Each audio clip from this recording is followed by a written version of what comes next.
أنفسنا ومن سيئات أعمالنا من يهده الله فلا مضل له ومن يضلله فلا هادي له ونشهد أن لا إله إلا الله وحده لا شريك له ونشهد أن سيدنا ومولانا محمدا عبده ورسوله صلی اللہ تعالی علیہ وعلی آلہ وأصحابہ اجمعین اما بعد۔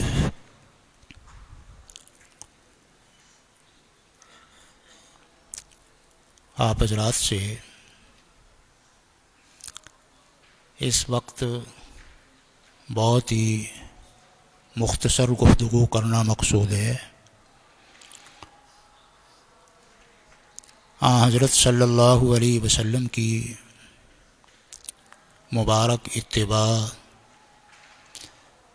جس کو بھی نصیب ہو جائے وہ بہت سعادت مند ہوتا ہے، وہ اللہ کا محبوب بن جاتا ہے۔ جیسے وہ اللہ سے محبت کر رہا ہوتا ہے اور اللہ کے رسول صلی اللہ علیہ وسلم سے محبت کرتا ہے، ایسے ہی اللہ بھی اور اللہ کے رسول بھی اس سے محبت کرتے ہیں۔ ایک بات یاد آئی، ایک دفعہ ایک مرید اپنے پیر و مرشد سے کہنے لگے کہ میں چاہتا ہوں کہ میں اللہ کی زیارت کر لوں۔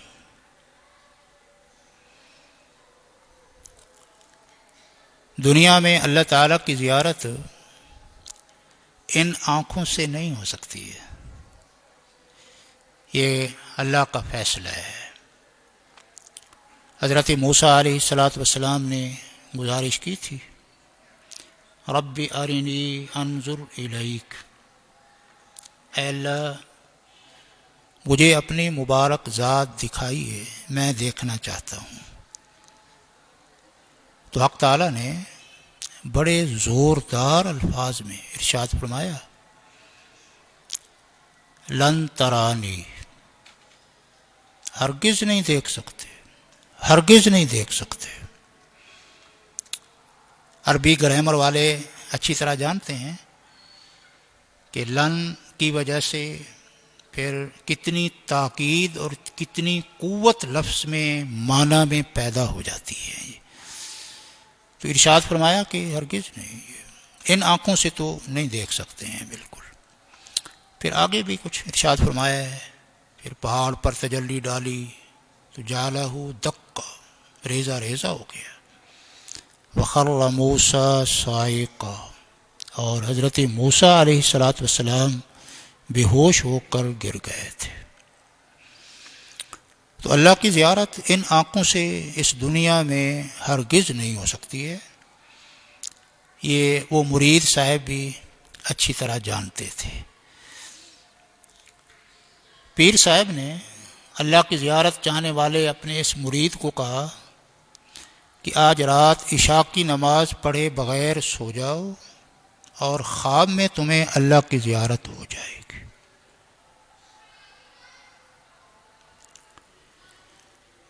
مرید صاحب خاموش رہے۔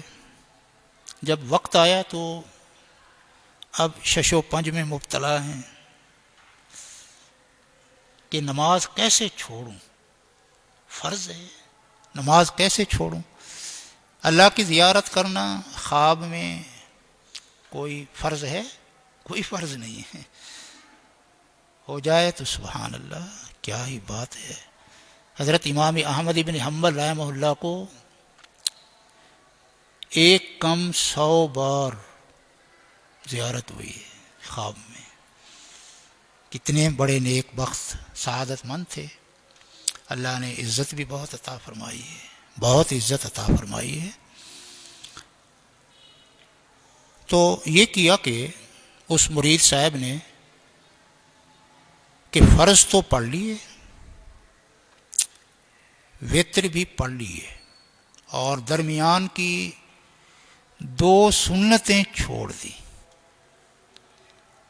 اتنا حوصلہ نہیں ہوا کہ فرض واجب چھوڑ دیں۔ اللہ والوں کے مرید تھے، غلام تھے، نبی سے محبت تھی، اللہ سے عشق تھا، اتنی ہمت تو نہیں کر سکے ہیں۔ خواب میں دیکھتے ہیں حضرت صلی اللہ علیہ وسلم ارشاد فرما رہے ہیں، آج تم نے میری سنتیں چھوڑ دی ہیں، میری سنت کو تختہ مشق بنایا ہے۔ ناراض ہو رہے تھے، ناراض ہو رہے تھے۔ پیر و مرشد کی بات بھی سمجھنے والی ہے کہ پیر و مرشد نے آخر ان کو یہ طریقہ کیوں بتایا ہے کہ نماز چھوڑ دو، سو جاؤ، اللہ کی زیارت خواب میں ہو جائے گی۔ وہ اس لیے کہ وہ جانتے تھے کہ یہ اول تو چھوڑنے والے نہیں ہیں، نماز نہیں چھوڑیں گے، کیونکہ اللہ کی زیارت یہ جانتے ہیں فرض نہیں ہے، اور نماز فرض ہے، نہیں چھوڑیں گے۔ اور اگر چھوڑ دیں گے تو یہ عام مسلمان کی طرح نہیں ہے۔ عام مسلمان کتنی نمازیں چھوڑتے ہیں، کبھی اللہ کی زیارت ہوئی ہے؟ یہ خاص مسلمان ہیں، اللہ ان کو خواب میں ڈانٹ پلائیں گے، ڈانٹ پلائیں گے۔ یہ مراد ہیں، مراد۔ بعض لوگ مراد ہوتے ہیں، اللہ ان کو چاہتے ہیں، اللہ کے محبوب ہوتے ہیں، اس لیے یہ ان میں سے ہیں، یہ نماز کو چھوڑنے والے نہیں ہیں، اور اللہ کو اتنے پسند ہیں کہ اگر چھوڑ کر سو جائیں گے تو خواب میں اللہ کی طرف سے تنبیہ آئے گی، ان کو ڈانٹ پلائی جائے گی اس نیت پر۔ اور پھر کیا ہوا ہے دیکھو، انہوں نے چھوڑی نہیں ہے، لیکن سنتیں چھوڑ دی ہیں۔ کیا سنتیں اہم چیز نہیں ہیں؟ کتنی اہم چیز ہے سنت، آج اس کی طرف توجہ نہیں ہے۔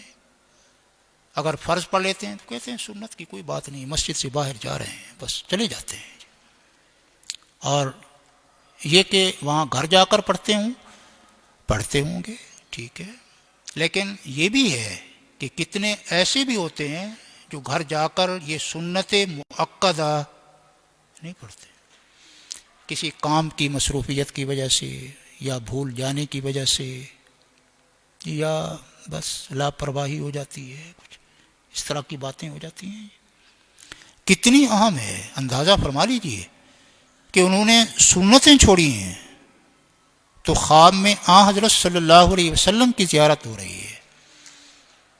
ہم میں سے کتنوں نے کتنی بار کتنی سنتیں چھوڑی ہیں، کیا کبھی حضرت صلی اللہ علیہ وسلم کی اس پر زیارت ہوئی؟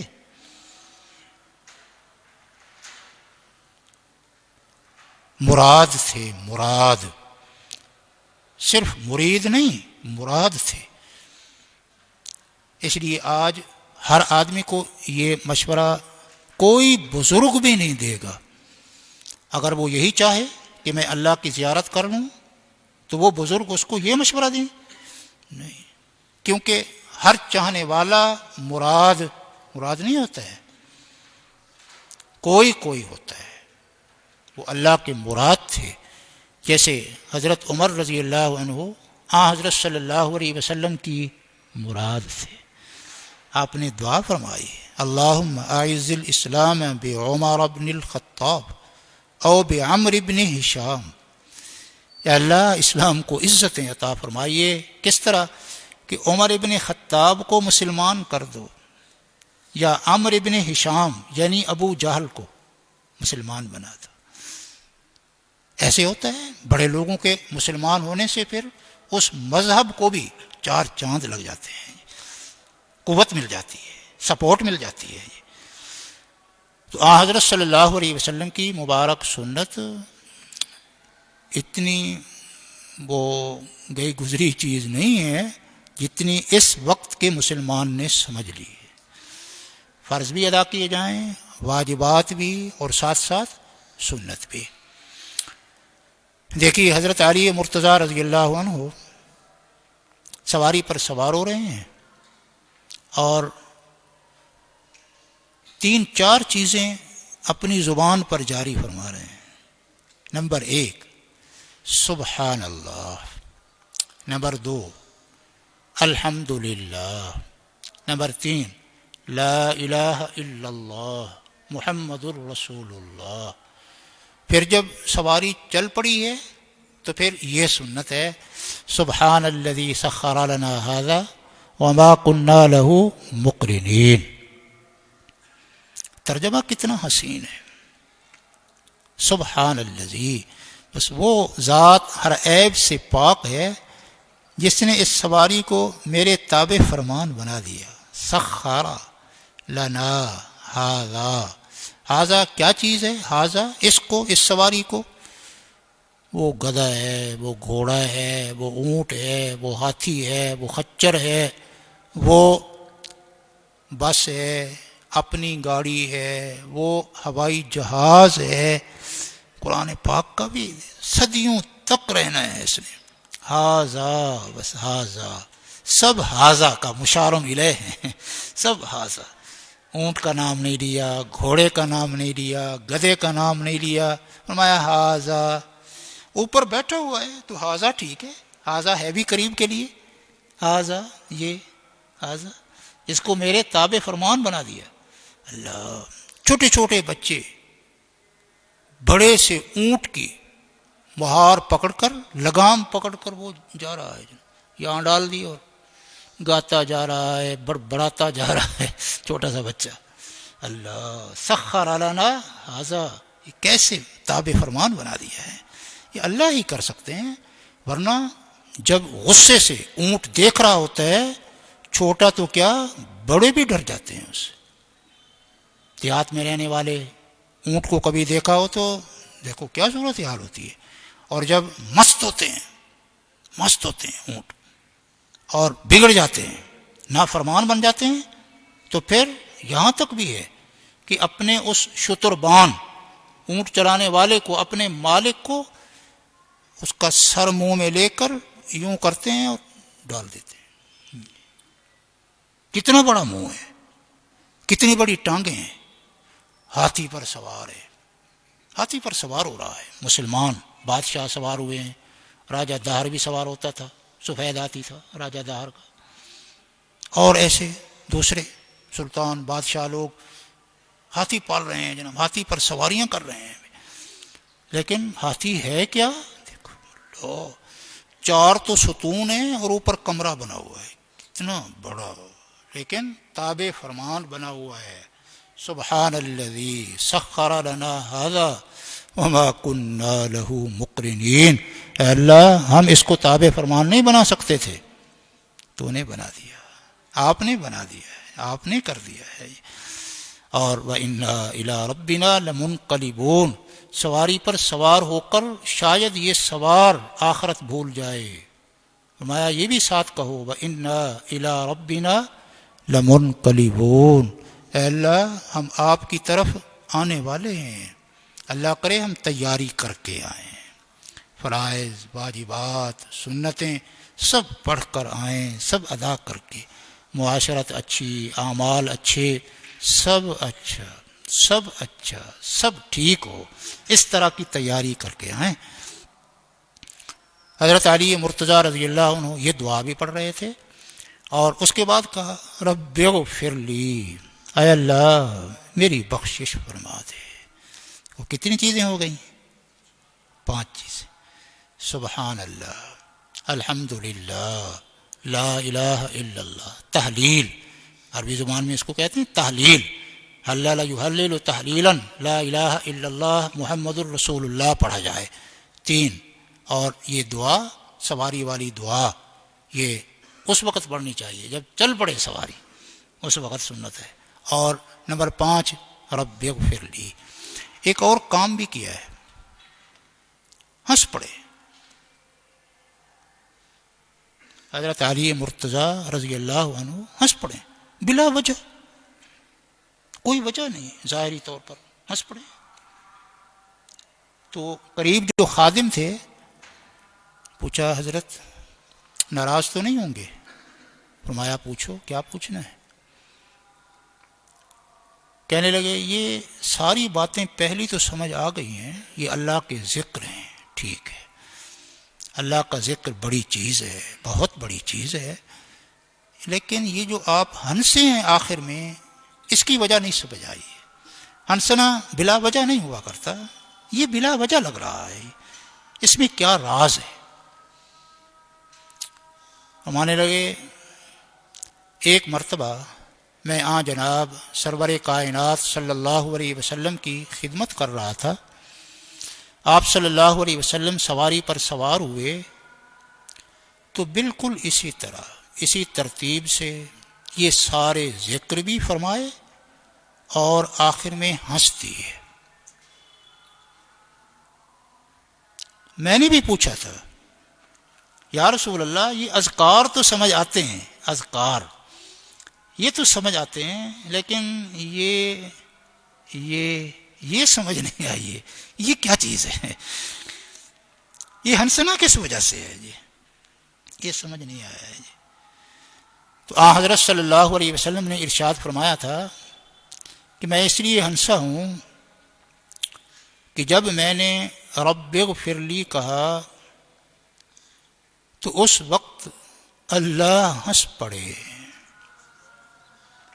اللہ ہنس دیے ہیں، اور فرشتے نے آ کر مجھے بتایا ہے، اور اللہ اس وجہ سے ہنسے کہ اللہ تعالیٰ نے فرشتے سے کہا دیکھو میرے بندوں کو پتہ ہے کہ بخشنے والا میں ہوں، بخشنے والا میں ہوں، اور کوئی کسی کی بخشش نہیں کر سکتا ہے۔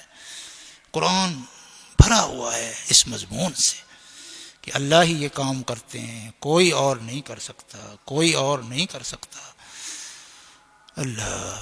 تو چونکہ فرشتے نے مجھے آ کر بتایا ہے کہ اللہ ہنسے ہیں تو اس لیے فرشتے کے آنے جانے میں دیر لگتی ہے۔ ہمارے موبائل پر دیر نہیں لگتی، رابطہ ہو جاتا ہے، تو اللہ کے فرشتے ہیں۔ تو اللہ کے فرشتے نے مجھے آ کر بتایا ہے کہ اللہ آپ کے رب اغفر لی کہنے پر، معافی چاہنے پر ہنس پڑے ہیں، تو میں بھی ہنس پڑا ہوں۔ حضرت علی نے فرمایا میرے محبوب ہنسے تھے تو میں بھی ہنس پڑا ہوں، میرے محبوب ہنسے تھے تو میں بھی ہنس پڑا ہوں۔ بس اللہ تعالیٰ مجھے بھی آپ کو بھی ایسی محبت نصیب فرمائیں۔ محبت اطاعت کو، اتباع کو بہت سہل کر دیتی ہے، آسان بنا دیتی ہے۔ محبت ہو تو بستر چھوڑنا جماعت کی نماز کے لیے بہت آسان ہے، سردی گرمی برداشت کرنا بہت آسان ہے، ٹھنڈے پانی سے وضو کرنا بہت آسان ہے اگر محبت ہو۔ محبت آداب محبت خود سکھا دیتی ہے، محبت آداب محبت خود سکھا دیتی ہے، کسی اور کو پھر نہیں کہنا پڑتا، ڈنڈا نہیں اٹھانا پڑتا، بس اللہ کا ڈر اور اللہ کی محبت، رسول اللہ صلی اللہ علیہ وسلم کی عظمت اور آپ کی محبت یہ آدمی کو بہت روشن کر دیتی ہے۔ آپ کی اتباع بڑی خوشبودار ہے، آپ کی سنتیں ایک ایک سنت خوشبودار ہے، اور عمل کرنے والے کو بھی خوشبودار بنا دیتی ہے، خوشبودار بنا دیتی ہے۔ اللہ ہم سب کو اس کی توفیق عطا فرمائیں۔ وآخر دعوانا ان الحمد للہ رب العالمین۔ بسم اللہ الرحمن الرحیم۔ اللہم لک الحمد کلہ ولک الشکر کلہ کما انت اہلہ فصلی وسلم علی سیدنا محمد صلی اللہ علیہ وسلم کما انت اہلہ وفعل بنا ما انت اہلہ وفعل بنا ما انت اہلہ انک اہل التقوی واہل المغفرہ۔ اللہم حبب الینا الایمان، اللہم حبب الینا الایمان وزینہ فی قلوبنا